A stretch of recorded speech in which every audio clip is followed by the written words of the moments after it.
선지자의 기도 5번째입니다. 이사야 40장 1절에서 11절 그리고 또 그 뒷부분에 또 있습니다. 앞에 나와 있는 대로 다 읽겠습니다. 같이 읽읍시다.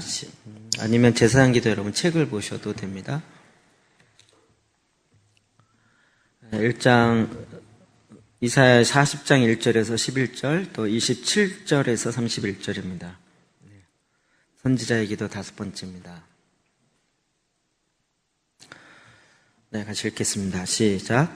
너희의 하나님이 이르시되 너희를 위로하라. 내 백성을 위로하라. 너희는 예루살렘의 마음에 닿도록 말하며 그것에게 외치라.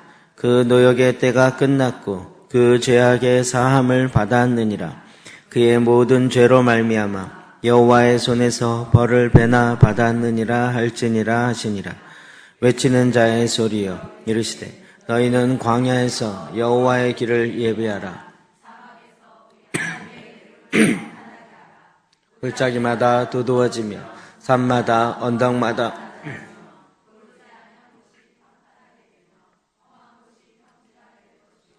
여호와의 영광이 나타나고 모든 육체가 그것을 함께 보리라. 이는 여호와의 입이 말씀하셨느니라. 말하는 자의 소리여 이르되 외치라. 대답하되 내가 무엇이라 외치리까 하니 이르되 모든 육체는 불이요 그의 모든 아름다움은 들의 꽃과 같으니 풀은 마르고 꽃은 시듬은 여호와의 기운이 그 위에 붐이라. 이 백성은 실로 불이로다. 풀은 마르고 꽃은 시드나 우리 하나님의 말씀은 영원히 서리라 하라. 아름다운 소식을 시온에 전하는 자여 너는 높은 산에 오르라. 아름다운 소식을 예루살렘에 전하는 자여 너는 힘써 소리를 높이라. 두려워하지 말고 소리를 높여 유다의 성읍들에게 이르기를 너희 하나님을 보라 하라. 보라, 주 여호와께서 장차 강한 자로 임하실 것이요 친히 그의 팔로 다스리실 것이라.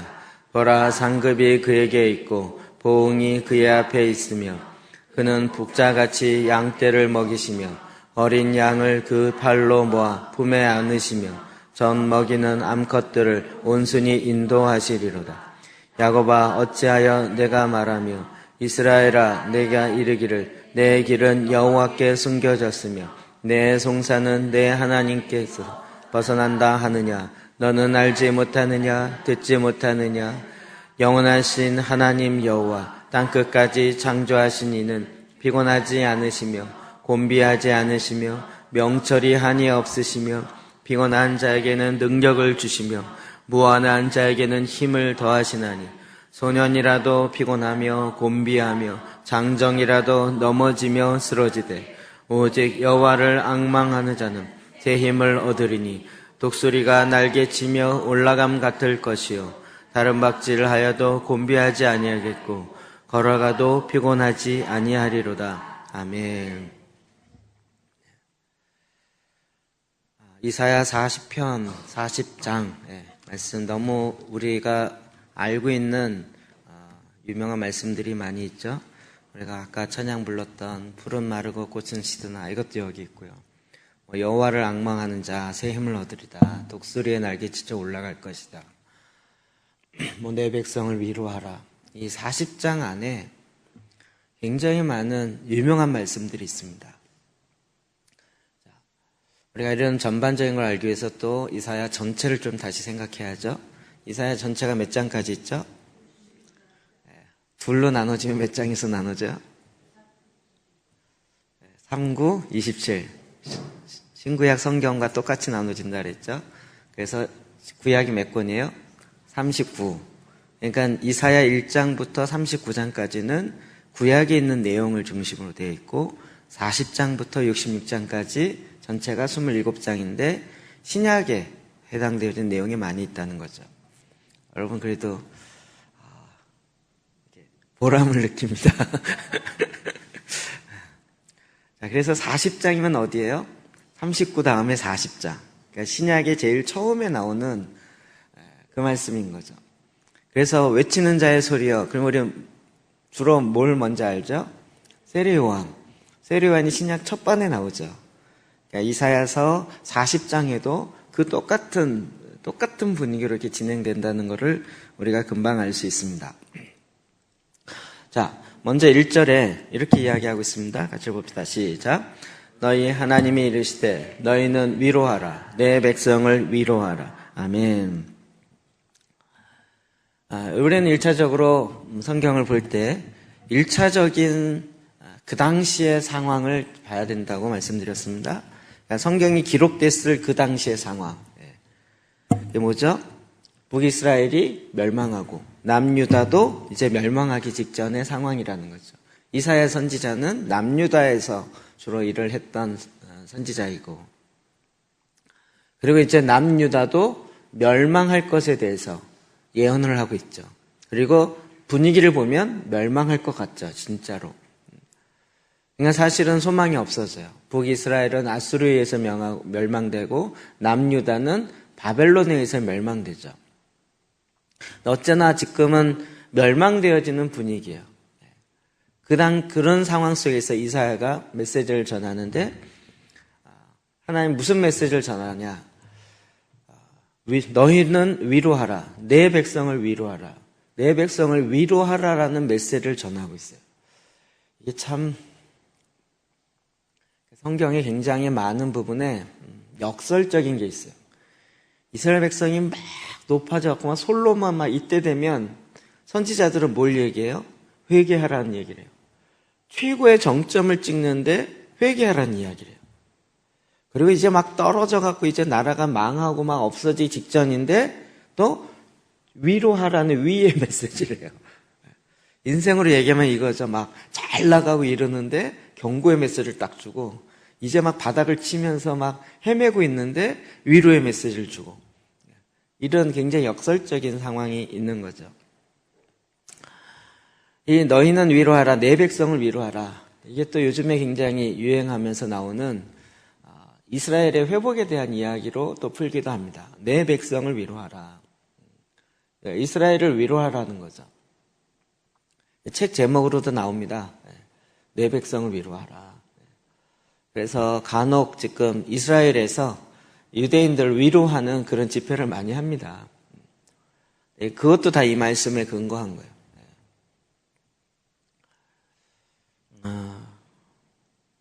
그러니까 하나님의 말씀은 참 이렇게 같은 패턴이 반복되어지는 경우를 참 많이 봐요. 그렇죠? 근데 이제 요 두 가지 사건을 볼 때는 그냥 실제적인 역사적인 것에 근거해서 이야기하는 메시지이지만 또 이것이 거기서 끝나지 않죠. 더 크게는 우리 모든 하나님의 백성들을 향한 하나님의 메시지죠. 데살로니가전서 4장 18절 볼까요? 시작. 그러므로 이러한 말로 서로 위로하라. 서로 위로하라. 이러한 말로. 데살로니가전서 4장에 무슨 내용이 나옵니까? 마지막 때에 대한 이야기, 죽은 자에 대한 이야기. 13절부터 제가 읽어드리면, 형제들아, 자는 자들에 관하여는 너희가 알지 못함을 우리가 원하지 아니하노니 이는 소망 없는 다른 이와 같이 슬퍼하지 않게 하려 함이라. 먼저 자는 자들, 먼저 예수님이 곧 오신다 그랬는데 그걸 맞이하지 못하고 죽은 그런 사람들에 대해서 그 죽은 사람들이 소망이 없다라고 생각하고 있는 그 데살로니가 성도들 향해서 지금 위로해 말을 하고 있는 거예요. 14절, 우리가 예수께서 죽으셨다가 다시 살아나심을 믿을진대 이와 같이 예수 안에서 자는 자들도 하나님이 그와 함께 데리고 오시리라. 하나님이 그와 함께 데리고 오신대요. 자는 자들도 하나님이 그와 함께 예수님과 함께 데리고 오신다는 거죠. 우리가 주의 말씀으로 너에게 이것을 말하노니 주께서 강림하실 때 우리 살아남아 있는 자도 자는 자보다 결코 앞서지 못하리라. 누가 먼저 와요? 누가 먼저 부활해요? 자는 자들이요. 16절, 주께서 호령과 천사장의 소리와 하나님의 나팔 소리로 치니 하늘로부터 강림하시리니 그리스도 안에서 죽은 자들이 먼저 일어나고, 죽은 자들이 먼저 일어난다. 그러니까 이런 말로 서로 위로하라 이거예요. 이게 지금 이스라엘이 멸망해서 나라가 완전히 없어지게 되는 상황인데도 이 말로 위로하라라는 그 같은 패턴이 마지막 때에도 동일하게 해당되는 것을 알 수 있어요. 그냥 우리가 나중에 저 천국에서 만난다. 이거 왠지 좀 소망이 없어지는 것 같아요. 소망이 그렇게 큰 위로가 되진 않더라고요. 그런데 그가 먼저 일어나서 주님이 강림하실 그때 우리보다 앞설 거라는 거예요. 그것에 대한 소망, 그것에 대한 위로의 말을 서로 하라는 거죠. 그 후에 17절, 그 후에 우리 살아남은 자들도 그들과 함께 구름 속으로 끌어올려 공중에서 주를 영접하게 하시리니 그리하여 우리가 항상 주와 함께 있으리라. 이 말로 위로하라는 거예요. 지금 세상은 점점 더 좋아지나요? 점점 더 악해지나요? 악해진다는 것에 동의하시나요? 앞으로 더 좋아질까요? 악해질까요? 그러면 어떻게 해야 될까요? 왜 더 악해질까? 왜 이렇게 더 악해질까? 이렇게 생각할 것이 아니라 말씀을 보면 더 악해질 거라는 것에 대해서 이미 얘기하고 있죠. 나중에는 정치와 종교와 경제를 하나로 통일하자는 얘기가 나올 거예요. 통합하자는. 그게 이제 그 뉴 월드 오더죠. 이 전 세계를 하나로. 그러기 위해서는 종교를 하나로 해야 된다. 그래서 유엔에 통일교가 들어가 있는 거예요. 그러니까 앞으로는 또 경제를 하나로 만들겠다는 거죠. 그래서 이제 그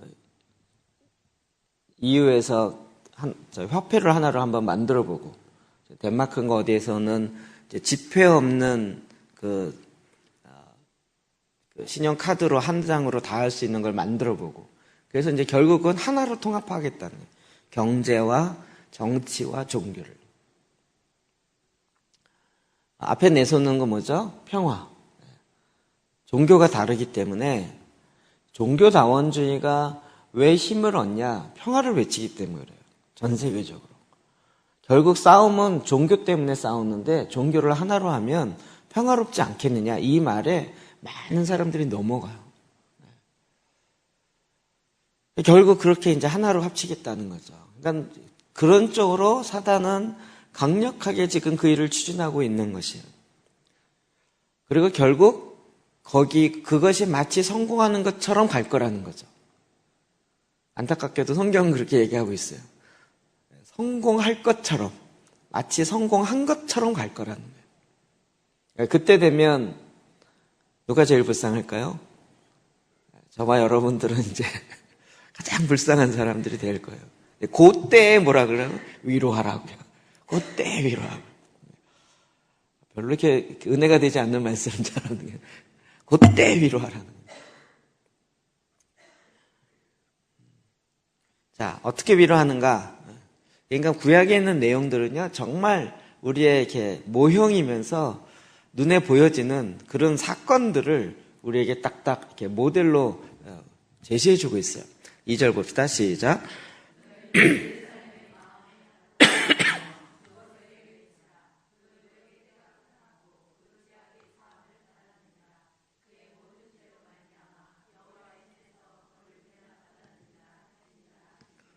아멘. 예루살렘의 마음에 닿도록. 저희가 이제 이런 부분들이 제가 자꾸 아데프 박사님의 그 4가지, 예루살렘의 4가지 의미가 너무 획기적인 해석이다라고 말씀드린 게 그런 거죠. 너희는 예루살렘의 마음에 닿도록 말하며, 이러면 지금 이거를 역사적 예루살렘, 문자적 예루살렘으로만 해석하는 거죠. 그 해석이 틀리진 않아요. 그러나 예루살렘에 영적인 의미가 있고 예루살렘이 또 미래적 의미가 있죠. 그래서 이런 관점이 잡혀야 이런 말씀을 봐도 예루살렘의 마음에 닿도록, 하나님이 거하시는 거룩한 도성 예루살렘, 그러니까 지금 눈에 보여지는 이스라엘에 있는 예루살렘, 그것만 이야기하는 것이 아니라 그 의미들이 더 깊어서 폭넓게 간다는 거죠.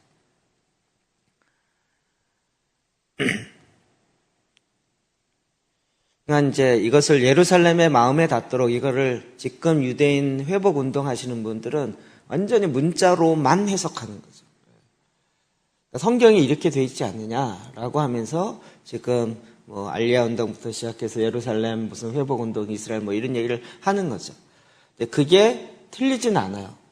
그러나 그것만이라고 얘기하는 순간부터 오히려 해석이 확 줄어드는 거죠. 지금 이게 너무나도 혼란스러워하기 때문에 제가 이런 본문이 나오면 계속 설명드립니다. 자, 그래서 너희는 예루살렘의 마음에 닿도록 말하며 그것에게 외치라. 그 노역의 때가 끝났고 1차적으로 뭘까요? 아수르 바벨론에 의해서 완전히 노예로 팔려가는 그 노역의 시대가 끝났다는 거예요.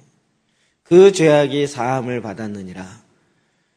1차적으로 역사적인 이스라엘이 이제 그 노예로 살아가는 그 세대가 끝나고 이제는 사함을 받았다라는 이걸 외치라는 거예요. 이걸 외쳐라.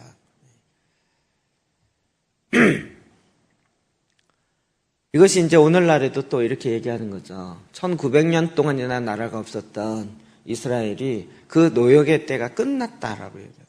1948년 이스라엘이 회복되고 1967년에 6.1 전쟁 통해서 예루살렘이 회복되고 이거 좀 지리를 알면 금방 이해돼요. 이스라엘이 독립됐을 때 지금 이스라엘의 모습이 아니었어요.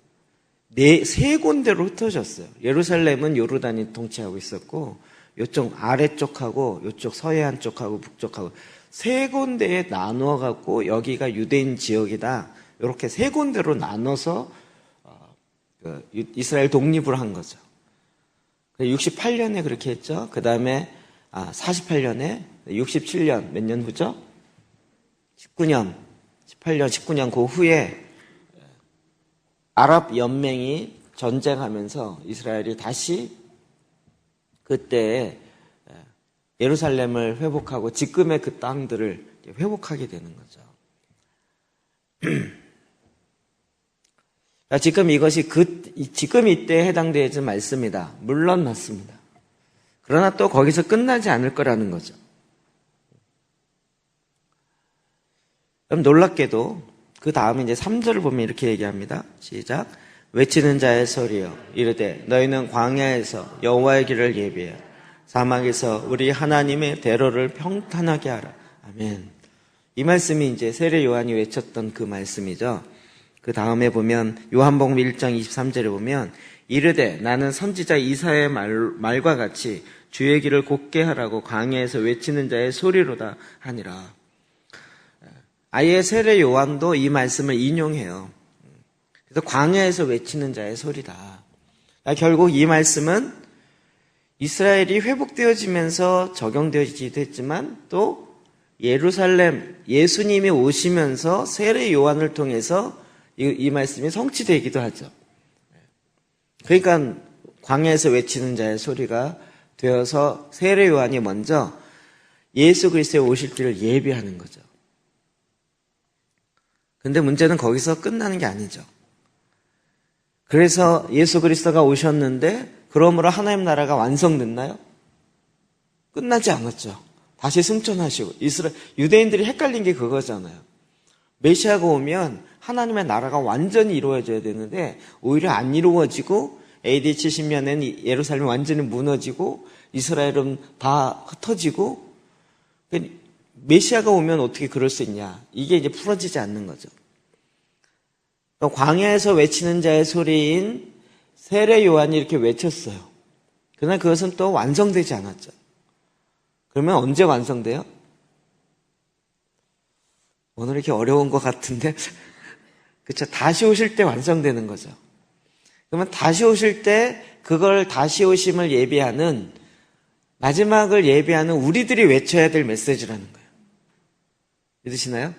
세상은 더 악해지는데 이때 백성을 위로하면서 이 메시지를 하는 거예요. 광야에 외치는 자의 소리.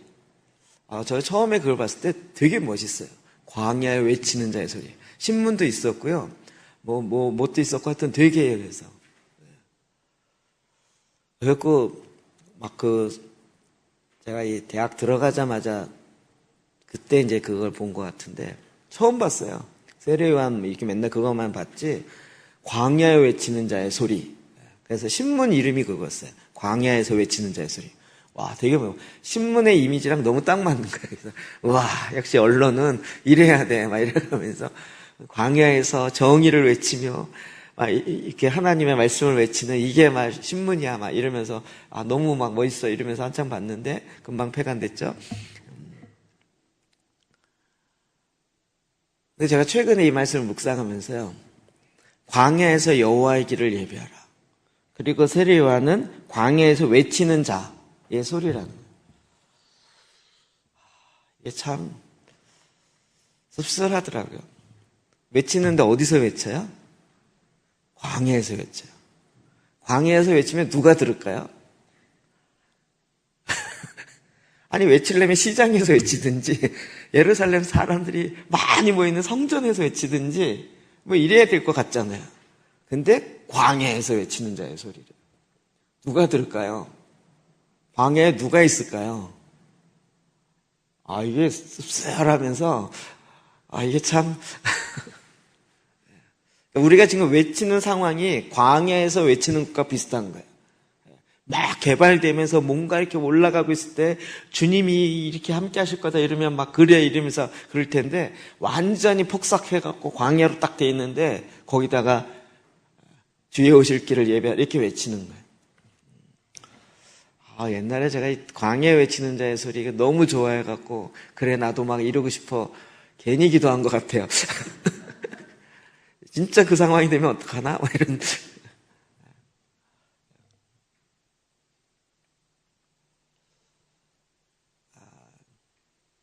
좀 그런 마음이 있더라고요. 목사님들이 이렇게 설교를 하고 싶은데 설교할 데가 없는 목사님들이 너무 많은 거예요. 한 명 성도가 한 명이나 두 명만 있어도 수요 예배도 하고 금요 철야도 하고 싶은데 오시는 분이 없어.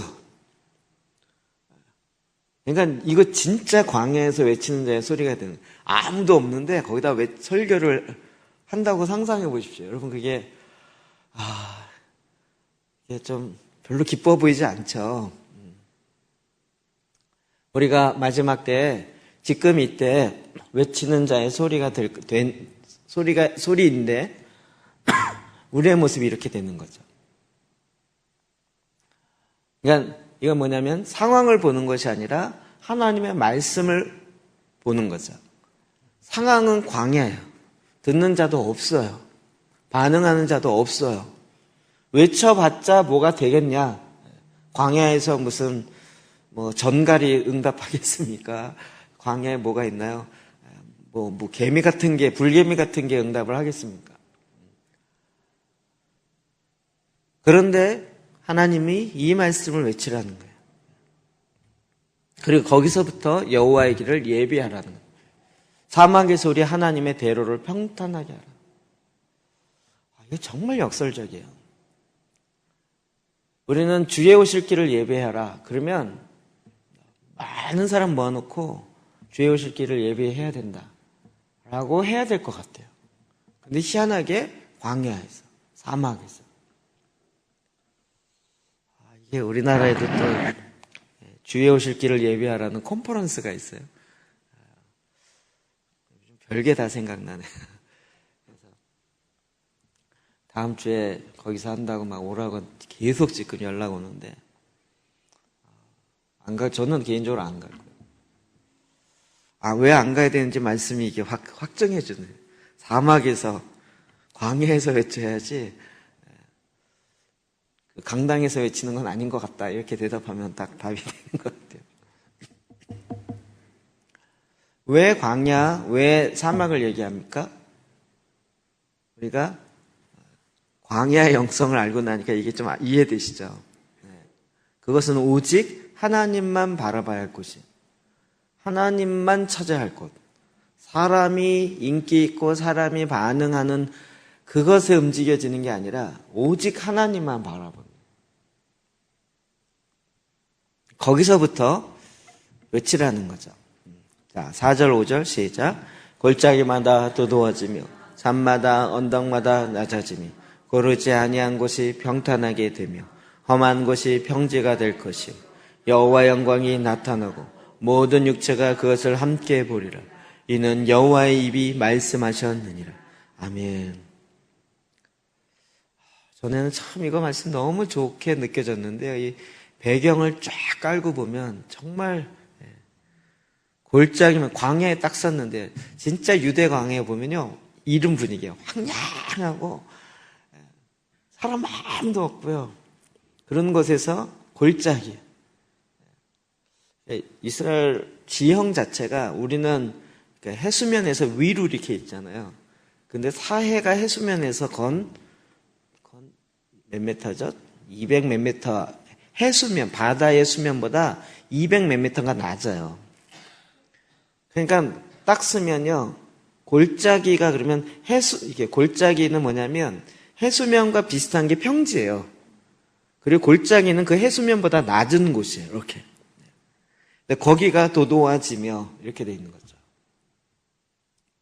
산마다 언덕마다 낮아지며 고르지 아니한 곳이 평탄하게 되며 험한 곳이 평지가 될 것이라는 거예요. 될 가능성이 사람의 생각으로 볼 때는 전혀 없어요. 근데 외치라는 거예요. 여호와의 영광이 나타나고 모든 육체가 그것을 함께 보리라. 모든 육체가 여호와의 영광이 나타난 걸 볼 것입니다. 너무 멋있잖아요. 모든 육체가 여호와의 영광을 볼 것입니다 라고 너무 멋있는데 그걸 어디서 외쳐요? 아무도 듣지 않는 데서 외치는 거예요. 이거는 오직 가능성 때문이 아니라 정말 이는 여호와의 입에 말씀하셨느니라. 하나님의 말씀하셨기 때문에 외치는 거지 무슨 가능성과 무슨 여건을 보고 외치는 게 아닌 거죠. 마지막 때도 그런 거죠. 우리가 외치면 점점 좋아져야 되잖아요. 외치는데 점점 안 좋아져요. 그러면 사람들이 실망하죠. 왜 이렇게 되지? 라고. 그런데 우리 말씀을 통해서 계속 이걸 알아야 되는 거죠. 그럼에도 불구하고 우리가 외치는 그 외침을 통하여 하나님이 일하시는 거죠. 하나님이 역사하시는 거예요. 자, 그러면서 6절, 7절 얘기합니다. 시작. 말하는 자의 소리여 여호와 이르되 외치라. 대답하되 내가 무엇이라 외치리까 하니 이르되 모든 육체는 풀이요.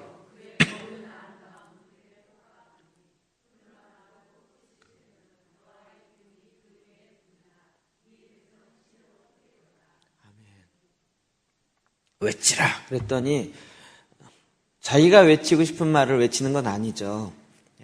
무엇이라 외치리까? 우리도 좀 이런 듣고 묻고 하는 거를 좀 많이 하시면 좋겠어요. 외치라 그러면 또 갑자기 외치라 그랬어. 자 외치자. 이렇게 해서 아무 말이나 막 외치지 마시고 또 물어야죠. 주님 무엇이라고 외치리까? 무엇이라고 외치리까? 그때 주님은 말씀하세요. 이르되 모든 육체는 풀이요 그의 모든 아름다움은 들의 꽃과 같으니 풀은 마르고 꽃은 시듬은 여호와의 기운이 그 위에 붐이라. 이 백성은 실로 풀이로다 라고 외치라는 거예요.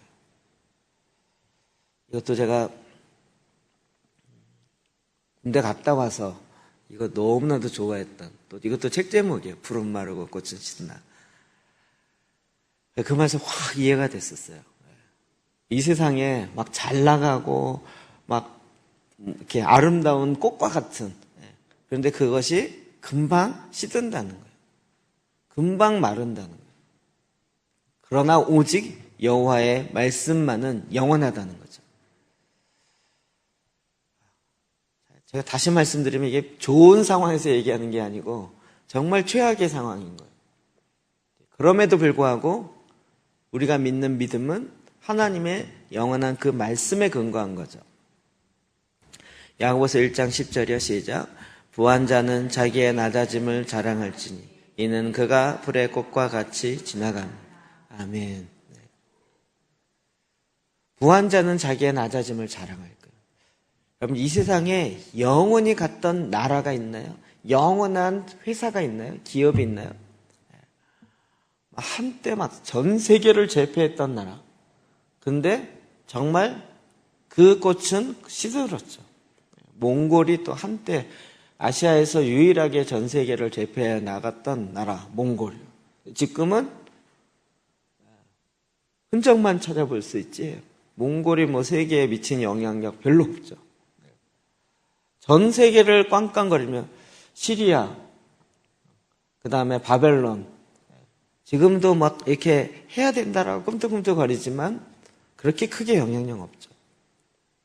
똑같은 패턴으로 지금 뭐 일본이, 중국이, 또 미국이 뭐 어쩌고저쩌고 난리를 하지만 결국 풀은 마르고 꽃은 시든과 같이 여호와의 영광이 그 위를 불 거예요.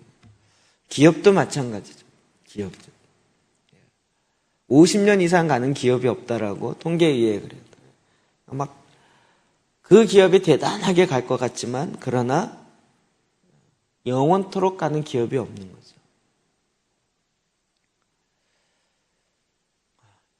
지나가는 것들이요. 풀과 꽃과 같이 지나감이라. 우리가 이게 진짜 좀 뭐랄까, 연세 드신 분들이 이게 무슨 말인지 금방 이해되시죠? 훅 지나가죠. 훅 지나가요. 저도 요즘에 청년들이 막 20대 이런 아이들이 막 자기가 뭐 할 것처럼 막 얘기하는데 저럴 때가 좋을 때지라고 하지만 그러나 정작 본인이 할 수 있는 일이란 별로 없죠. 제가 막 티코 타고 다닐 때 그때 우리 교회 청년들이 막 티코를 차로 안 치는 거예요. 진동이 이르면 차가 흔들리는, 핸드폰 진동이면 차가 흔들린다는 둥, 뭐 돌 때 이렇게 손 짚고 돈다는 둥, 별의별. 그 차를 태워주는데 그 뒤에 앉아갖고 막 그런 얘기를 하는 거예요. 그래서 듣다가 처음에 이제 농담 삼아 재밌게 듣다가 나중에는 그러면 어떻게 해요? 야, 내려. 너 내리면 지금 비 오는 시간에 그냥 비 맞고 가야 되는 거야. 너는 앞으로 뭐 내가 어떻게 하면 차가 뭐 어떻게 좋은 차를 탈 것이다 그러지만 지금은 넌 버스 타기도 쉽지 않은 상황이야. 내려. 죄송해요. 갑자기 확 달아지는 거죠. 손을 잡고 돈다 할지라도 티코가 있는 거랑 없는 거랑은 차이가 큰 거예요. 근데 자기의 이상은 젊은이들은 막 꿈은 이렇게 높아갖고요. 마치 전 세계에 있는 차를 자기가 다 타고 다닐 것처럼 얘기하지만 실제는 그렇지 않죠. 또 훅 지나가죠. 이런 것들이 계속 우리로 하여금 청년들에게도 이걸 가르쳐야 되는 거예요. 젊음이 영원히 가지 않고 영원한 그러면 또 막 그래서 젊었을 때가 좋았지 그리고 막 그때만 이렇게 막 부러워하면서 이럴 필요도 없는 거죠. 모든 게 다 때가 있는 거죠. 그러니까 젊었을 때나 나이가 들었을 때나 영원한 것을 계속 추구해야 되는 거죠. 지금은 나이가 있기 때문에 그게 불가능하다? 그렇지 않은 거죠. 8절이요. 시작. 풀은 마르고 꽃은 시드나 우리 하나님의 말씀은 영원히 서리라. 아멘. 이걸 외치라는 거예요. 이게 정말 상황에 안 맞는 이야기를 하면 요즘 이제 젊은 애들부터 시작해서 썰렁하다 그러죠. 춥다 그리고 요즘은 아예 웃어주지도 않죠. 옛날에는 아재 개그 하면 그래도 아이고 왜 그러세요 그랬는데 요즘은 아예 거의 경멸에 가까운 수준으로 웃어주지도 않으려고 그래요. 근데 제가 보기에 굳이 그렇게 연연하지 않아도 된다고 생각이 들어요. 저는 그 나이에 맞게 사는 거지. 그 젊은이들이 또 이렇게 너무 우상이 돼 있는 것도 젊게 사는 것이 좋은 것이다. 그렇게 생각 안 해요. 그렇죠? 연륜 있게 사는 게 더 좋은 거 아닐까요? 젊게 살아갖고 바로 이렇게 딱 쑥 섰다가 막 자충우돌하면서 막 이렇게 사는 것보다 연륜 있게 사는 것이 훨씬 더 낫는 거 아닐까요? 별로 그렇게 살고 싶지 않으세요? 사람이 이렇게 무게 있게 사는 게 더 낫지 않을까요? 너무 가벼워서 그냥 철랑철랑 되는 것보다는.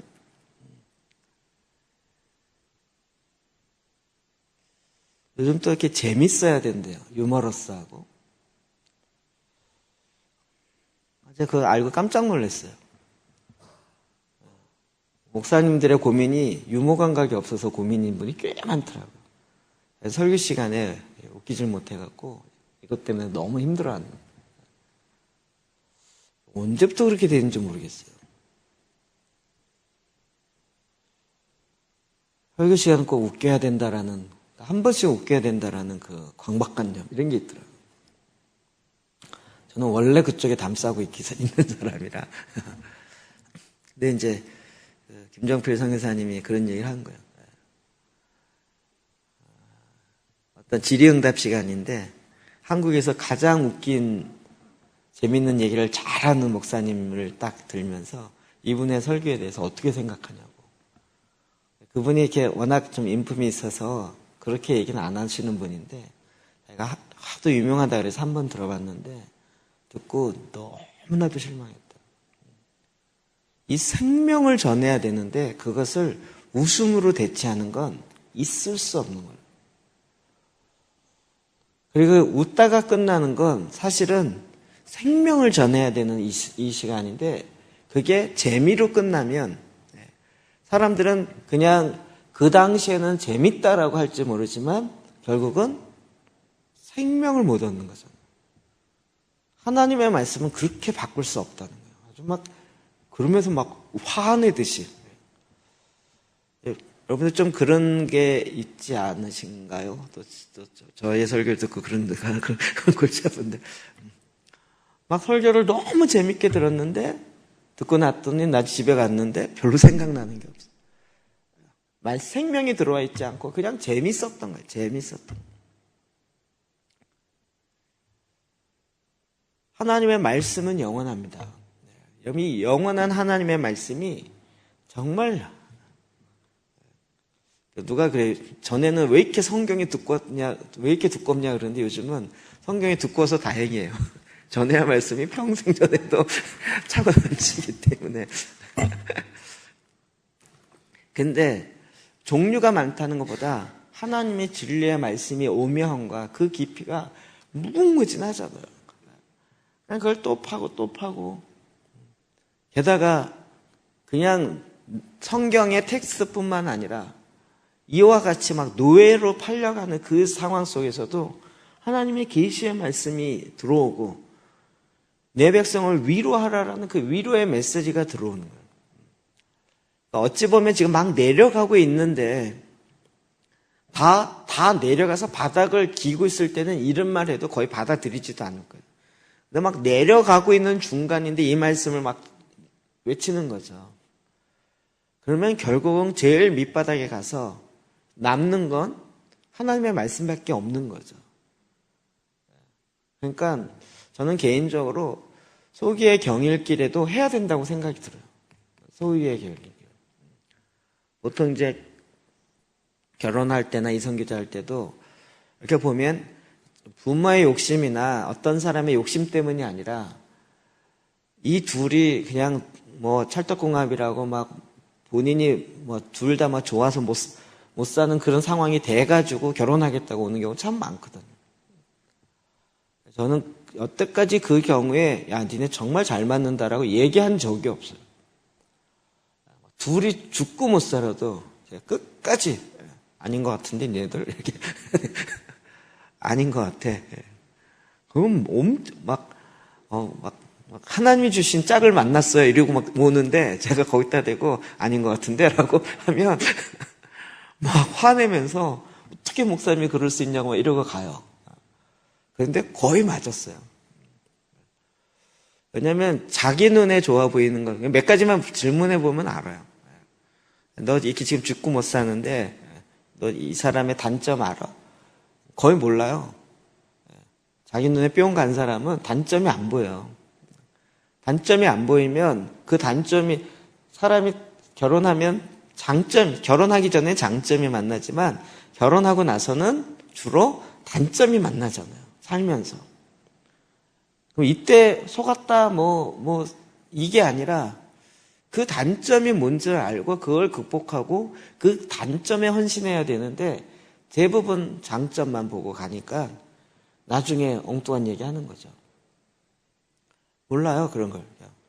정말 콩커풀 딱 치면 그럴 때 대부분의 어른들이 지네들이 사는 건데 내 인생도 아니고 이러고 그냥 대충 허락하는데 큰일 나요. 그럴 때는 정말 부모의 이기적 욕심이나 이런 것이 들어가면 안 되고, 그러나 정말 하나님의 말씀과 그 기준에 따라서 볼 때 그 기준이 성경적이어야죠. 아닐 때는 아니라고 얘기를 해줘야 되는 거죠. 안 좋은 이야기를 듣는다 할지라도. 지금도 마찬가지죠, 지금요. 한국 교회 상황이 좋을 거다. 뭐가 좋아요, 좋기는. 더 안 좋게 가죠. 안 좋게 갈 수밖에 없는 구조로 가고 있는 거죠.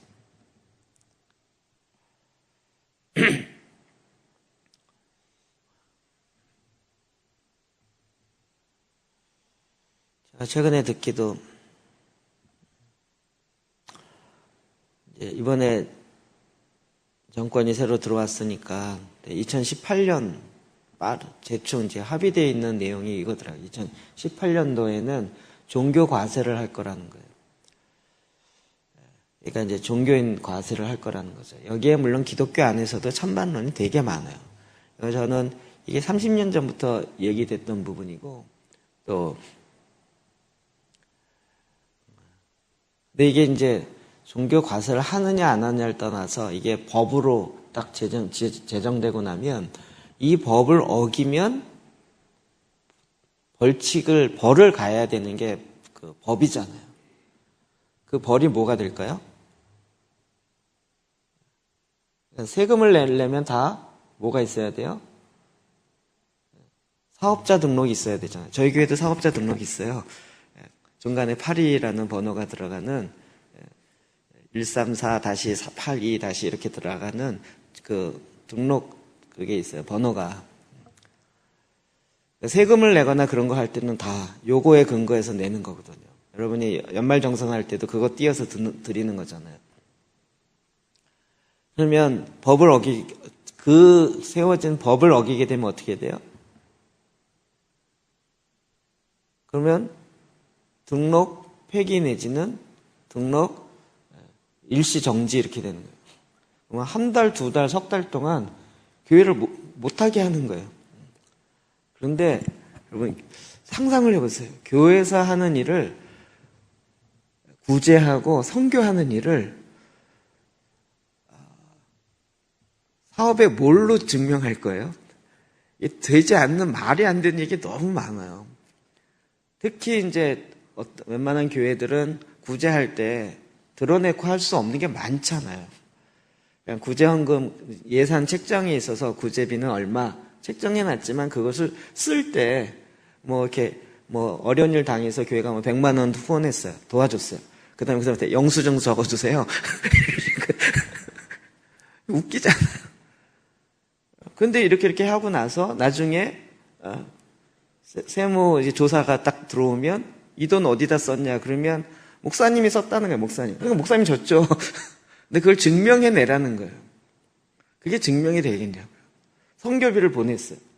이번 부활절 헌금처럼 헌금한 거를 헌금했어요. 그걸 어떻게 증명하겠냐고. 그러면 법을 어겼으니까 영업정지 이렇게 되는 거예요. 그게 종교를 컨트롤하는 통계로 법으로 사용될 가능성은 가장 크죠. 물론 워낙 세금이 이제 딸리니까 세금을 더 걷어들이려는 취지로 하고 말로는 다 큰 교회 대상이고 작은 교회는 오히려 도움을 받는다고 얘기하지만 그렇게만 쓰이겠냐고요. 인권 조례가 인권을 위해서 쓰이겠냐고요. 앞으로 더 그렇게 될 거죠.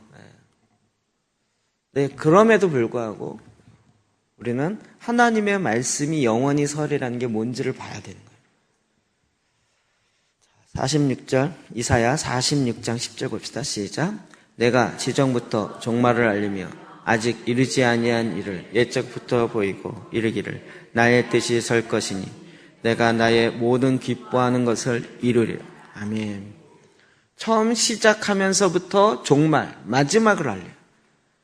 이게 정말, 이게 신약에만 요한계시록의 내용이 있는 게 아니라 이미 처음 주님이 말씀하실 때부터 이 세상의 마지막이 어떠해야 되는지 구약에서부터 계속 이야기했다고. 그래서 초림에 대한 예언들은 예수 그리스도의 초림으로 이루어졌지만 그게 메시아에 관련된 예언 중에 3분의 1이라고 그랬죠. 나중에 3분의 2는 아직도 재림과 관련된 말씀은 아직 있어요. 아직 이루어지지 아니한 일은 옛적부터 보이고 이르기를 나의 뜻이 설 거야. 하나님의 뜻은 반드시 설 거라는 거예요. 내가 나의 모든 기뻐하는 것을 이루리라. 하나님이 이루시겠다라고 이미 예언하고 있는 거죠. 그러니까 우리는 막 세계 정부가 이루어진다 해서 막 전 세계는 하나다 막 축제해도 거기다 외쳐요. 하나님의 뜻은 이루리라.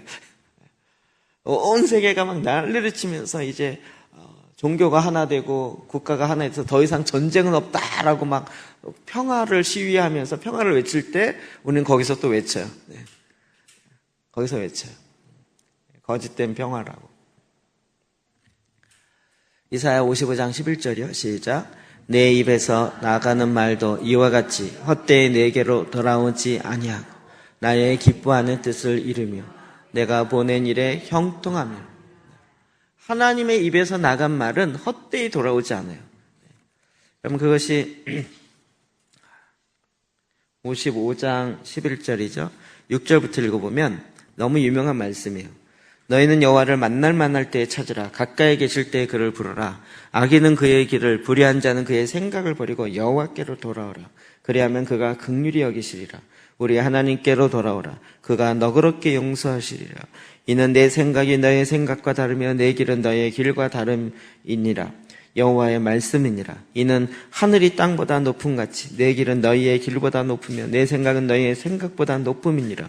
이는 비와 눈이 하늘로부터 내려서 그리로 되돌아가지 아니하고 땅을 적셔서 소출이 나게 하며 땅 싹이 나게 하며 파종하는 자에게는 종자를 주며 먹는 자에게는 양식을 줌과 같이.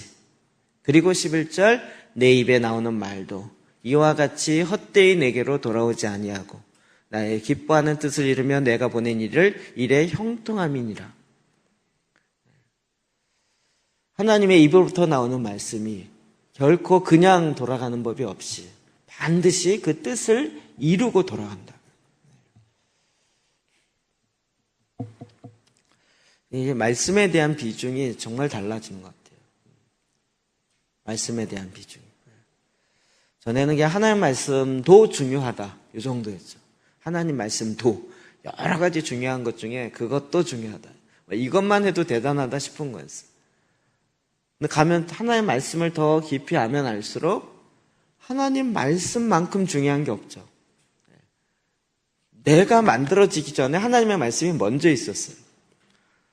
그러니까 하나님이 이득진을 만들겠다라고 말씀하시고 나서 내가 만들어졌지. 내가 어떻게 이것저것 만들다 보니까 얘가 만들어졌는데 얘 앞으로 이득진이라고 하자. 이렇게 된 게 아니라는 거죠. 그러니까 하나님의 계획과 하나님의 뜻이 먼저 있기 때문에 이것은 반드시 뜻을 이루고 나도 내 안에서 그것을 이루고 하나님의 그 말씀은 다시 돌아가는 거예요. 이게 무서움입니다. 우리가 하나님의 부르심의 소망을 이뤄도 되고 안 이뤄도 되는 것이 아니라 반드시 이루어야 되는 거죠. 이게 어렵다가 아니라 반드시 알 뿐만 아니라 반드시 이루어야 하는 거죠. 자, 9절 봅시다. 시작. 아름다운 소식을 시온에 전하는 자, 너는 높은 산에 오르라. 아름다운 소식을.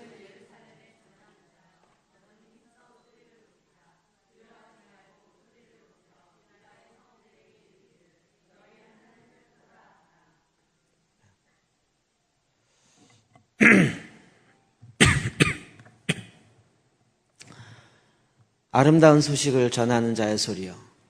이것도 우리가 많이 들었죠.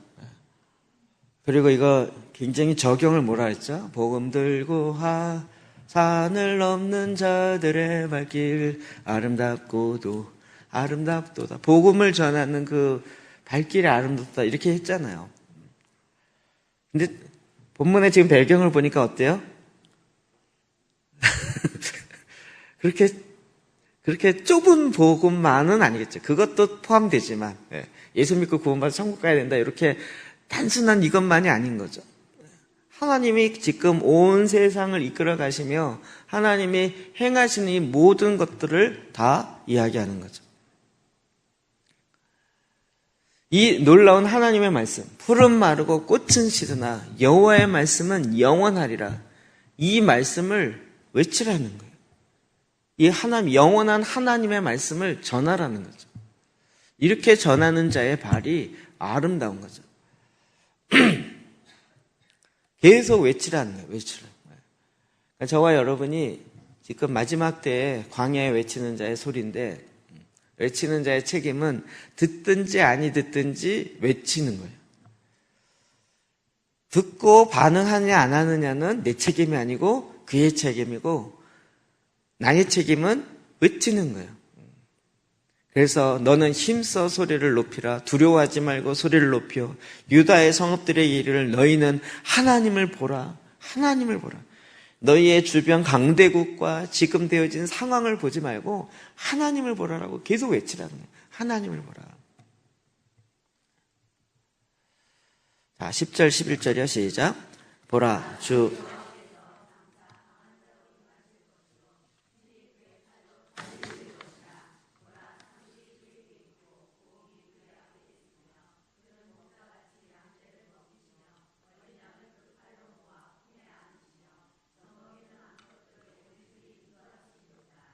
아멘. 이 말씀이 초림으로 이루어졌나요? 이건 안 이루어졌죠. 그렇죠? 보라 주 여호와께서 장차 강한 자로 임하실 것이요. 그래서 유대인들은 메시아가 오면 강한 자로 임할 거라고 생각하고 있었던 거죠. 그런데 어린 양으로 임하셨어요. 이게 헷갈리는 거죠. 근데 마지막 재림은 어린 양이 아니라 사자로 임하신다는 거죠. 강한 사자로. 우리는 이게 분별이 되죠. 이해가 되고. 친히 그의 팔로 다스릴 거라는 거예요. 초림 때 다스리셨나요? 구원의 핵심, 사탄을 멸하시는 일에 가장 본질적인 건 행하셨죠. 그러나 이 땅을 다스려야 될, 완성해야 될 일은 사람에게 맡긴 거기 때문에 우리가 그것을 이룰 수 있는 기회를 준 거죠. 왜 이렇게 더디 오냐 생각하지 마시고 내가 지금 숙제를 할 수 있는 시간을 더 준 건데 시간 더 준 거 어차피 숙제를 할 생각이 없으셔서 그래요. 숙제를 막 하시는 분들은 막 시간이 지금 다 돼가니까 이거 다 되기 전에 빨리 이걸 어떻게 맞추냐 이거 고민하고 있는데 아예 숙제할 생각이 없는 사람은 빨리 끝내지 이렇게 생각하는 거예요. 이 땅의 의미를 모르는 거죠. 상급이 그에 있고 보응이 그의 앞에 있으며 그는 목자같이 양떼를 먹이시며 어린 양을 그 팔로 모아 품에 안으시며 이게 어디서 이루어져요? 예수 그리스도 안에서. 그러니까 지금 주님이 다스림은 어디에서 이루어져요? 그리스도 안에 있는 자들에게 이루어지고 있는 거죠. 그리스도 밖에 있는 자에게는 아직 이것이 완성되어 있지 않는 거죠.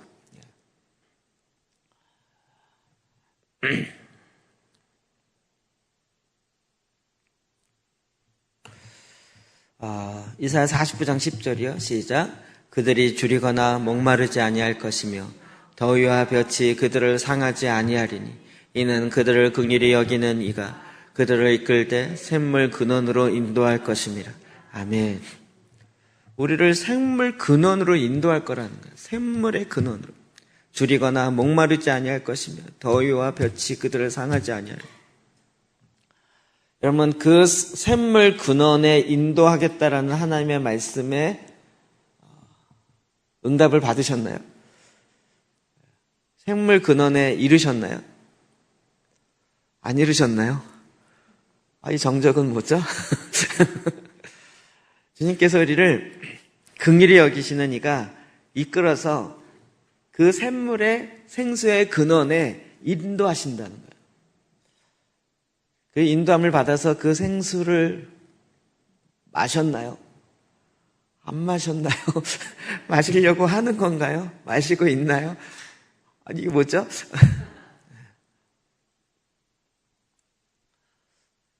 하나님이 우리를 그 생수의 근원으로 그 배에서 생수의 강이 나게 하며 생수의 근원된, 생수의 근원, 생물의 근원 하면 또 예레미야 생각나죠?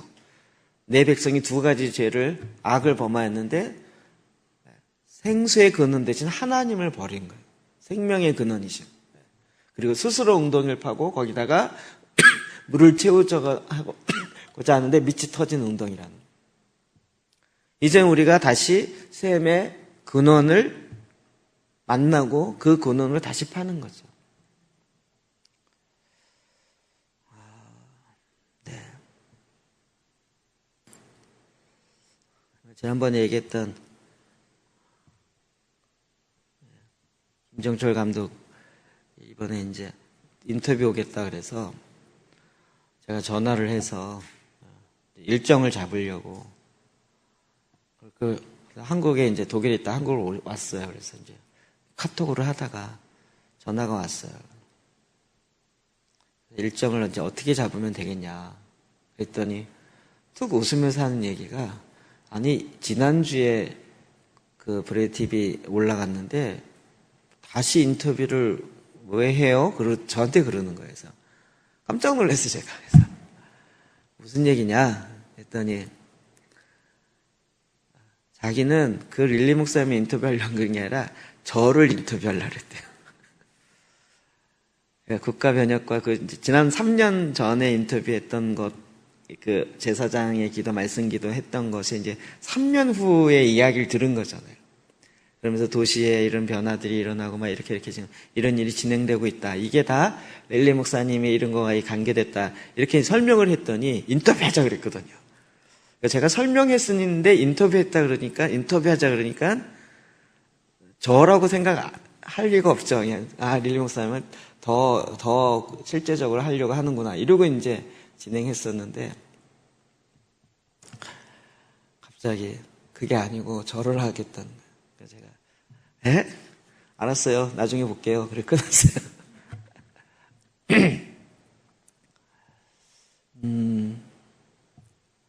저는 개인적으로 샘물 근원으로 인도함을 기도재단이 우물을 다시 파는 거잖아요. 그렇죠? 하나님의 기도재단 가운데 들어가 하나님의 그 생명의 근원을 찾고 그 근원의 샘물을 마시는 거죠. 그랬더니 막 샘물이 나오기 시작하고 막 물이 들어가고 하나님의 생수가 들어가고 이렇게 되다 보니까 갑자기 하나님이 뭘 원해요? 열방을 다스리기 원한다는 게 확 들어온 거죠. 여러분 아직 안 들어오셨나요? 하나님의 뜻은 나를 향하여 하나님이 원하시는 것은 열방을 다스리길 원하시는 거예요. 저뿐만 아니라 여러분도 마찬가지입니다. 아닌 것처럼 하지 마세요. 여러분도 마찬가지입니다. 네. 아니 열방이라고 그러니까 여러분 자꾸 나랑 관계없이 생각하는데 마태복음 28장 하자고요. 그러면 아버지와 아들과 모든 민족으로 제자를 삼아. 주님이 우리에게 명령하잖아요. Great Commission, 위대한 명령, 가장 큰 명령을 했잖아요. 명령이란 해도 되고 안 해도 되는 게 아니고 안 하면 군대용어로 하면 군법으로 되는 거예요. 그 명령이 뭐라고요? 모든 민족으로 제자를 삼아 아버지와 아들과 성령으로 세례를 주고 내가 내게 가르쳐 분부한 모든 것을 가르쳐 지키게 하라. 그 나머지 두 개는 다 저기 분사고 제자를 삼아라. 이게 본동사라고요. 본동사. 전 제자 이것만 쭉 생각했는데 대상이 누구예요? 모든 민족을. 여러분 이게 하십시오. 말씀 앞에 순종하셔야 합니다. 그런데 이게 내 방법으로 이루는 게 아니고 하나님의 방법으로 이루신다고요. 내가 하려고 하니까 막막한 거죠. 아니 이게 어떻게 가능해? 불가능하죠. 정말 제정신이라면 불가능하다는 것을 알아야죠. 어떻게 내가 이게 가능하겠냐고요. 그런데 불가능한 상황인데 하나님이 하시겠다 그러면 하나님이 그 가능성을 이루어 가신다는 거잖아요. 우리가 믿는 믿음은 그거잖아요. 그래서 27, 28절부터 시작. 야곱아 어찌하여 내가 말하며 이스라엘아 내가 이르기를 내 길은 여호와께 숨겨졌으니 내 송사는 내 하나님에게서 벗어났다 하느냐. 너는 알지 못하느냐 듣지 못하느냐. 영원한 하나님 여호와 땅끝까지 창조하신 이는 피곤하지 아니하시며 곤비하지 아니하시며 명철이 한이 없으시니. 아멘. 그럼 우리만 그렇게 반응한 게 아니라 이스라엘도 그렇게 반응하는 거예요. 내 길은 여호와께 숨겨졌다. 하나님이 내가 가야 할 길을 숨겨놔갖고 내가 길을 못 찾고 헤매고 있다 이 뜻이잖아요. 내 송사는 내 하나님에게서 벗어났다 하느냐. 내가 하나님께 지금 재판과 관련된 이야기를 하고 있는데 하나님이 벗어났다는 거예요. 메시지 성경을 읽어볼까요? 오 야곱아 왜 불평하느냐. 이스라엘아 왜 투덜대느냐. 겁먹지 마라. 내가 너와 함께하고 있다. 두려워할 것이 없다. 내가 너의 하나님이니 내가 내게 힘을 줄 것이라. 내가 내게 힘을 줄 것이다. 너를 도와주리라. 내가 너를 붙들어 줄 것이다. 꽉 붙잡아 주리라. 두고 보아라. 너를 푸대접하던 자들 1000대 받게 될 것이다. 죄송합니다. 잘못 읽었습니다. 한 장이 더 붙어갖고 넘어갔는데 또 의미가 통하네 갑자기.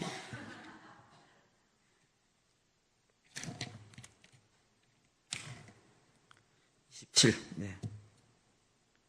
맞아요. 맞아요. 네, 맞습니다. 제대로 읽었습니다. 하나님은 왔다 갔다 하시는 분이 아니다. 하나님은 언제나 너희와 함께 하시는 분이다. 그분은 우리 눈에 보이는 모든 것, 상상할 수 있는 모든 것을 지으신 창조자이시다. 그분은 지치지도 피곤해하지도 않으신다.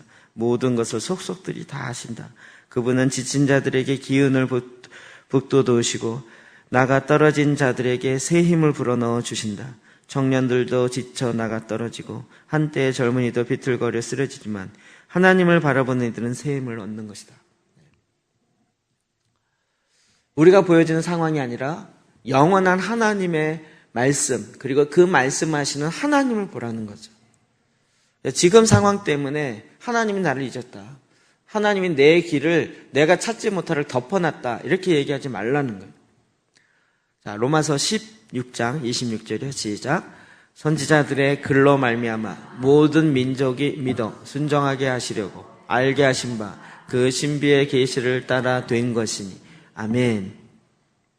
로마서에 있는 말씀인데요. 이제는 나타나신 바 되었으며 영원하신 하나님의 명을 따라 선지자의 글로 말미암아, 그 앞에 점점점 제가 읽어드린 거예요. 영원하신 하나님의 명을 따라서 선지자들이 선지서를 썼어요. 그 글로 말미암아 결론은 뭐예요? 모든 민족이 하나님을 믿게 될 거라는 거예요. 그래서 모든 민족이 결국은 하나님께 순종하게 하시려고 선지자에게 알게 하신 바 그 신비의 계시를 따라 된 것이라는 거예요. 우리 마지막 그림은 어떻게 돼요? 모든 나라가 다 하나님 앞에 하나님의 영광을 볼 것이고 하나님을 알게 될 것이에요. 그렇죠? 그리고 그 하나님의 말씀 앞에 심판될 것이에요. 그리고 하나님은 궁극적으로 모든 열방 가운데 높임을 받으시는 이 일을 완성하실 것이에요. 이거를 선지자들이 깨달아요. 계시로 말미암아, 신비의 계시로 말미암아 받았어요. 근데 놀라운 것은 이 계시를 이스라엘이 잘 나갈 때가 아니라 바벨론에 포로로 막 끌려가고 이 상황 속에서 오히려 그 말씀을 듣는 거예요. 그래서 29, 30, 31절이야. 시작. 피곤한 자에게는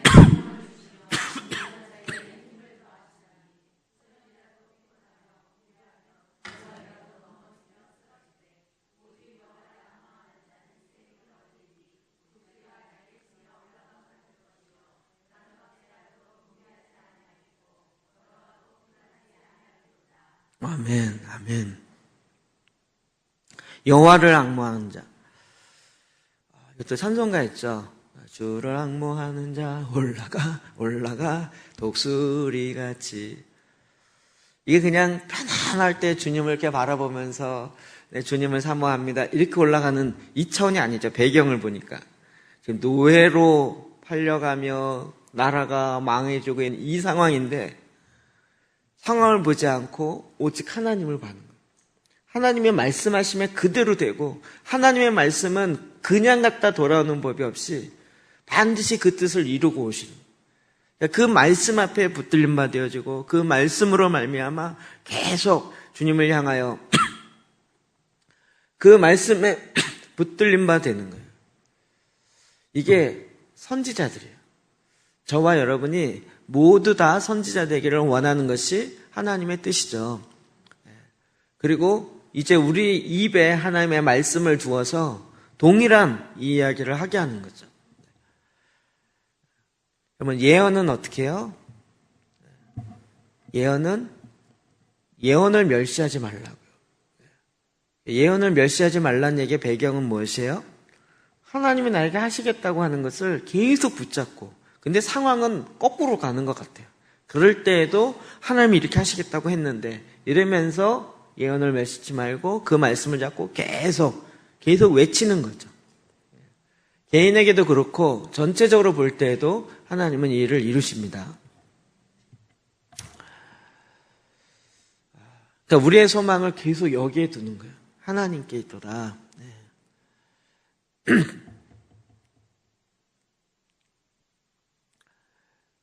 주님을 만나러 가요. 주님을 만나러 가요. 그래서 금식하고 은둔하고 오히려 세상을 구원하기 위해서 세상을 벗어나는 거예요. 제가 이 말을 계속 지금 되뇌이고 있는데 너무나도 헬린 유엔이 했던 얘기거든요. 지난번에 침묵, 기도, 그 은둔 얘기할 때 했던 세 가지 주제 중에 하나거든요. 세상을 구원하기 위해서 세상을 벗어나요. 오히려 광야로 가고 사막으로 가요.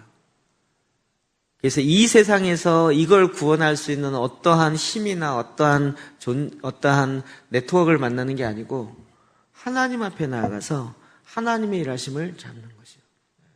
하나님 지금도 그와 같은 한 사람 한 사람을 통해서 일하시는 거죠. 이거 외치라는 거예요. 계속. 세례 요한과 같이 외치라는 거예요.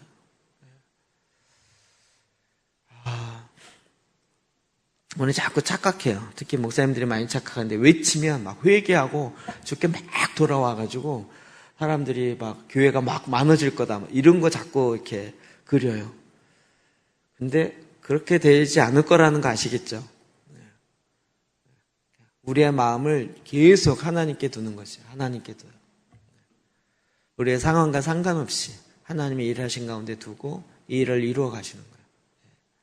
하나님 지금도 저와 여러분을 통해서 계속 이 말씀을 주시는 거예요. 그리고 외치라는 거예요.